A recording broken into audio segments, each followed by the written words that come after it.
Joy Boy n'était pas simplement le plus libre, mais sûrement le plus fort de son époque. Car si Emmett, le géant de fer, peut protéger ses alliés d'une menace inarrêtable, c'est bien grâce à la légende du passé, qui rabat à la fois le champ des possibles du Haki dans One Piece, et aussi, tout simplement, le premier pirate ne déçoit pas. Le monde en mouvement suite à l'annonce de Vegapunk, le coup ultime d'Emmett et le Gorosei satellite d'Imu, Haki du roi Joy Boy, on parle de tout ça.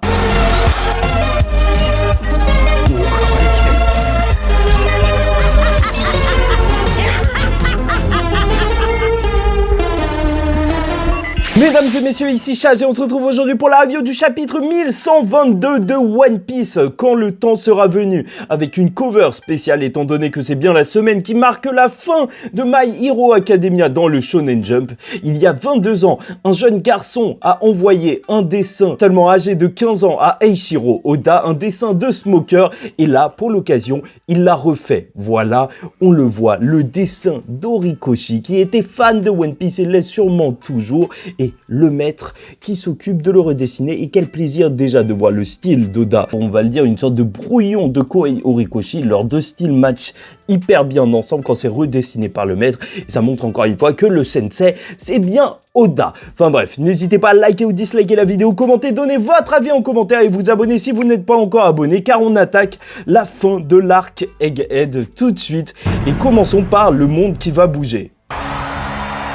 Étant donné que bien sûr Vegapunk le dit, le monde appartiendra à celui qui trouvera le One Piece. Après Roger et Barbe Blanche, c'est à lui de lancer l'ultime peut-être vague de piraterie. La ruée vers l'or recommence. On aura donc dès le début des gens inquiets à travers le monde d'être submergés, mais ce sont les pirates, eux, qui se disent que le monde pourrait leur appartenir, et ça, c'est une récompense assez intéressante pour les motiver. Même en prison, la ferveur est présente, et ce sera donc au gouvernement mondial de contenir tout ça. Et encore une fois, je le répète, mais voir un bateau d'amiraux, même si lors du précédent chapitre, ils ont dit que c'était pas possible parce que leur but, c'était plus de protéger les populations, mais donc aller chercher le One Piece avant tout le monde et combattre les pirates sur leur propre navire, ce serait juste énorme. Qui sait, ça pourrait peut-être un petit peu redorer leur blason au sein de la communauté à la marine. De son côté, Kobe repense à Luffy, son ami qui voulait devenir roi des pirates il y a bien longtemps déjà, et est prêt à l'empêcher de réaliser son rêve. Personnellement, j'ai hâte d'en voir plus sur le personnage de Kobe, comme sur l'île de la ruche, c'était épique pour qu'il atteigne le niveau de Luffy, parce que dire qu'il veut l'arrêter, bah c'est pas l'arrêter non plus, hein. Il n'en a pas peut-être les moyens pour l'instant. Bon, après on va pas se mentir, il y a aussi des armes qui peuvent détruire le monde. Si tout ce que les marines ont retenu, c'est qu'il faut arrêter les pirates, je pense qu'il faut revoir son sens des priorités. Soit quand on y pense, c'est juste épique et profond que Kobe se dise, alors que là, tous les pirates vont se lancer, les empereurs, les 4 empereurs, donc qu'il faut arrêter Luffy. Ça montre à quel point, en réalité, il a confiance en son ami et il se dit que c'est Luffy qu'il faut arrêter parce que c'est lui qui va trouver le One Piece. C'est à la fois relou parce qu'il veut l'arrêter dans son rêve, mais aussi une magnifique preuve de confiance. Buggy, de son côté, entend Vegapunk et dit que ce sera leur monde, et tu vois ces fanatiques pleurer tellement Buggy est grandiose. Et ça marche toujours autant, ce contraste, même au niveau du dessin, d'un Buggy badass représenté devant ses subordonnés, et juste après Crocodile et Mihawk qui lui disent de venir s'asseoir avec son visage qui se décompose en larmes. Au passage, on a aussi des nouvelles de l'autre empereur, Barbe Noire, qui va écouter ce que Caribou a révélé comme information et le tuera si ça ne l'intéresse pas. Et là, franchement, lui dire où se trouve Poséidon, l'arme antique et toutes les informations que les Mugi ont laissé passer vers Caribou, oui, c'est sûr que ça va l'intéresser et ça pourra peut-être lancer le grand affrontement entre Luffy qui veut protéger ses amis et Barbe Noire. Et je rentre pas dans les polémiques, est-ce que Buggy est donc un communiste à vouloir partager ce trésor, à vouloir partager le monde? Non, pas du tout, c'est juste que là, en fait, avec ce début de passage, on a quand même une sorte de conclusion de l'arc d'Egghead avec tout ce qui se met en mouvement. Et ça, on va pas se mentir, c'est beau. Ça sent vraiment la saga finale de One Piece, parfaite introduction. Mais revenons-en à la fuite d'Egghead avec le coup secret d'Emmett et le Gorosei des satellites. Puisqu'alors que sur Egghead, le signal de Vegapunk dit c'est la vérité et Joy Boy puis s'arrête directement face à l'attaque de Warcuri sur Emmet et cette fois le transmetteur est complètement brisé. Bon, on va aussi voir que les autres membres du Gorosei ne sont pas en reste. L'attaque continue du côté de Nojoro qui poursuit le Sunny. Saturne se régénère sur la côte accompagné de Jupiter et Warcuri et dans cette double pas juste monstrueuse où le Gorosei s'apprête à atteindre les navires, Emmet se met à parler à Luffy en pensant à Joy Boy et s'excusant car il n'a pas fait de Joy Boy le roi des pirates et donc du monde, qui sait, peut-être bien, mais dans tous les cas, il le sait au fond de lui. Luffy n'est pas le même Joy Boy qu'à l'époque, mais il lui ressemble. C'est pourquoi il lui demande son nom et tilte sur le dit de Monkey D. Luffy tout en riant et demande à Luffy de ne pas mourir en le remerciant pour avoir entendu le rythme de Joy Boy encore une fois. Mais c'est fou quand même cette histoire de ne pas avoir pu faire de Joy Boy le roi. Est-ce que ça veut dire qu'il tentait de devenir le roi des pirates à son époque, ou en tout cas le roi de la civilisation, et qu'il a été arrêté à cause d'une maladie ou autre telle que Roger? Il semble avoir toute confiance dans le Di. Donc, est-ce que le Di représenterait réellement donc les descendants de l'équipage de Joy Boy qui avaient tous mis un Di dans leur nom afin de représenter le rêve, le dream qu'ils auraient à atteindre le One Piece, ou même plus que ça, tout simplement l'aube où tout changerait down. Quoi qu'il en soit, cette conversation d'Emmet et Luffy, ça va se faire en parallèle de l'attaque énorme d'Emmet. Et ça rend tout autant plus épique, puisqu'Emmet va attraper une corde attachée à lui, défaire un nœud, d'où va sortir une attaque, surgir un haki des rois, si monstrueux que tous les marines vont tomber aux alentours. Et c'est à une échelle jamais vue dans One Piece. Deux doubles pages entièrement consacrées à ce haki démoniaque, monstrueux, énorme, royal, avec un plan te montrant les éclairs aller extrêmement loin de l'île, tellement la puissance est grande. Franchement, ça marche de te montrer l'île en toute petite et ses éclairs qui parcourent la mer. On a donc peut-être l'attaque avec le plus de haki, une bombe de haki relâchée. Et les pages qui nous montrent ça sont autant impressionnantes que les vice-amiraux sont en train de transpirer. Même eux, qui sait, auraient pu tomber. Et tous les membres du Gorosei qui se sont pris ça à bout portant se font alors éclipser et sont de retour à Marijoa, à part Saturne. Alors que Mars est déjà là, peut-être à cause de l'attaque de Luffy précédemment, mais surtout, Imusama pose un genou à terre au sol tout en soufflant, en pensant à Joy Boy. Et juste avant de parler du Joy Boy, justement, il faut commencer à ouvrir un dossier sur Mars. C'est quoi ce délire? Le mec, il est assis, déjà il a trouvé une place, ça faisait depuis longtemps qu'il n'était pas assis, à chaque fois il était debout. Enfin bref, donc il fait un petit regard vénère parce que eux, peut-être, ils auraient raté. Bah excuse-nous, t'es le premier à être rentré, tu devrais les accueillir avec une menthe à l'eau, tu devrais les remercier. Bah ouais, au lieu de mal regarder les gens. Enfin bref, et bien évidemment, la théorie, il faut le dire, tout le monde en parle, nous aussi sur la chaîne, mais devient de plus en plus probable que le Gorosei soit autre chose que simplement des humains. Leurs invocations via des pentagrammes et voir que même Imusama a ressenti le haki de Joy Boy alors qu'il se trouvait assez loin d'Egghead, avec en plus la mise en page d'Oda qui ne trompe peut-être pas. Tu vois l'attaque et juste après t'as la réaction d'Imu qui suffoque. Bah on peut juste se dire que dans cet arc où l'enjeu était littéralement Vegapunk qui a séparé son être en plusieurs corps des satellites, donc que Imusama aurait fait la même chose et que le Gorosei, de la même manière que pour Vegapunk, sont des corps, des satellites de Imusama, des sortes de projections. L'homme le plus intelligent du monde, Vegapunk, et la personne la plus importante du monde,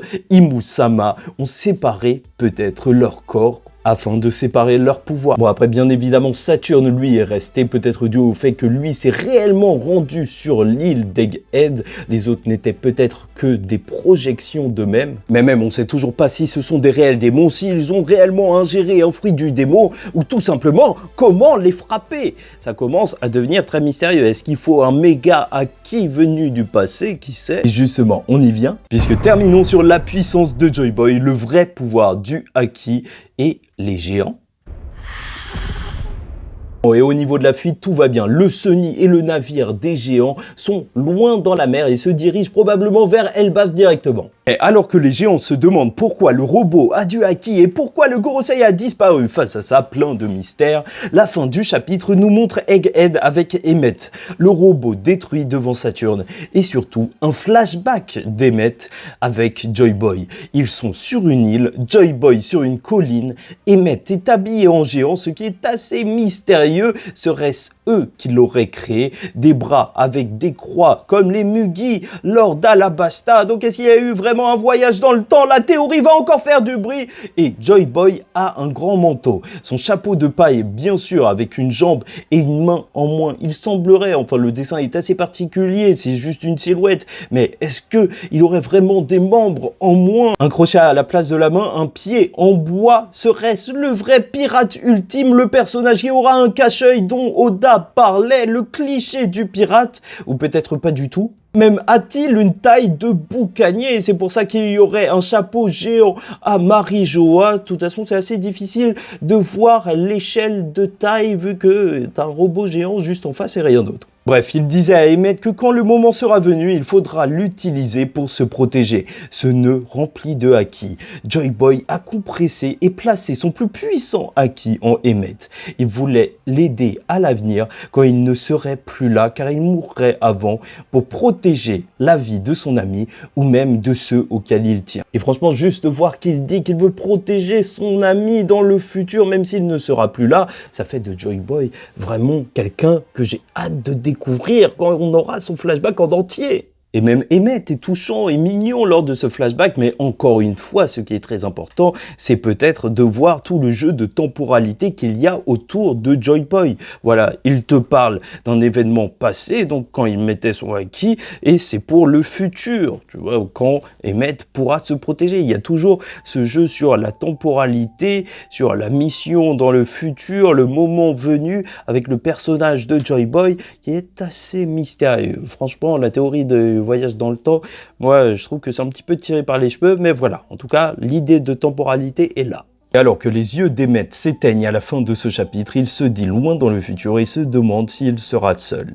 Il s'endort alors au présent. Bon, déjà, cette révélation, je la trouve folle. La narration de ce chapitre marche super bien. L'attaque démesurée, je me suis dit pourquoi et comment le robot fait ça? Mais non, en fait, c'était Joy Boy. On a vu une attaque, un aperçu de la force de Joy Boy. Est-ce que le haki c'est plus fort si tu le laisses vieillir, prendre de l'âge, fermenter un petit peu pour que personne ne puisse lui résister? En plus, c'est pas sorti de nulle part puisque c'est nœud sur des cordes qui contiendraient quelque chose. On l'avait déjà vu lorsque Nami s'est entraînée à Weaveria. Donc, ces nœuds qui contenaient du vent et donc elle a amélioré son climatact. Et même en termes d'utilisation du haki par la suite, est-ce que ça voudrait dire que Nami pourrait demander du haki à Luffy et le stocker dans son climatact pour ensuite lâcher des grosses attaques d'empereur comme ça? Mais ce serait juste énorme. Quelles sont désormais les limites du haki? Parce que, ok, on pouvait enduire ses lames et tout, faire une lame noire et tout.